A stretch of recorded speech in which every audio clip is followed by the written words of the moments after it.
बुशरा बीबी ने इद्दत केस की सज़ा मुअत्तली की दरखास्त दायर कर दी थी। इद्दत केस पेशरफ सामने आई है जिहदे इमरान खान की अहलिया बुशरा बीबी ने बैरिस्टर सलमान सफदर के जरिए इस्लामाबाद हाई कोर्ट की सज़ा मुअत्तली की दरखास्त दायर की थी। बुशरा बीबी की जानिब तो दायर दरखास्त किया गया है कि इस्तगासा ने तजाद तो भरपूर कमज़ोर शवाहिद अदालत पेश किए। इतना शवाहिद की बुनियाद पर सज़ा नहीं सुनाई जा सकती सी। ट्रायल कोर्ट की जानिब तो दी गई सज़ा बरकरार नहीं रह सकती। मैंने जेल डाल के AC हटवांदा किया गया, लेकिन मैं इंतकाम वाला नहीं, मेरा ध्यान इस तरफ नहीं गया।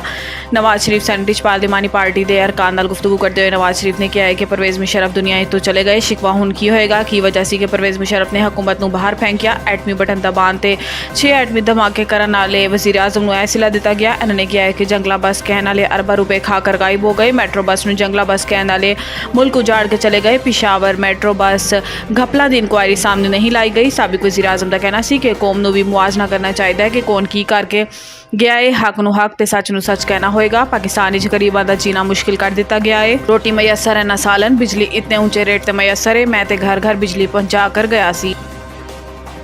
पंजाब हुकूमत का हद तक इज्जत कानून लाहौर हाई कोर्ट चैलेंज। सहाफ़ी जाफर अहमद यार ते शहरी राजा रियाज की जानिब तो हद तक इज्जत कानून के खिलाफ दरखास्त लाहौर हाई कोर्ट दायर की गई। दरखास्त वज़ीर आला गवर्नर पंजाब ते पंजाब हुकूमत नूं फरीक बनाया गया। याद रहे कि पंजाब असम्बली तो मंजूर होने वाली हद तक इज्जत बिल गुज़िश्ता रात कायम मकाम गवर्नर मलिक अहमद खान के दस्तखत तो बाद बाकायदा कानून बन चुका है। सदर लाहौर प्रेस क्लब अरशद अंसारी ने बिल नूं कानून का दर्जा देन जान की मुजम्मत करते हुए कहा है कि पीपल्स पार्टी ने भी सहाफ़ियों के नाल धोखा किया। पीपल्स पार्टी उत्तों सहाफ़ियों के नाल सी, लेकिन अंदर तो हुकूमत के नाल मिली हुई सी ते गवर्नर नूं छुट्टी ते भेज के बिल मंजूर करवा लिता गया।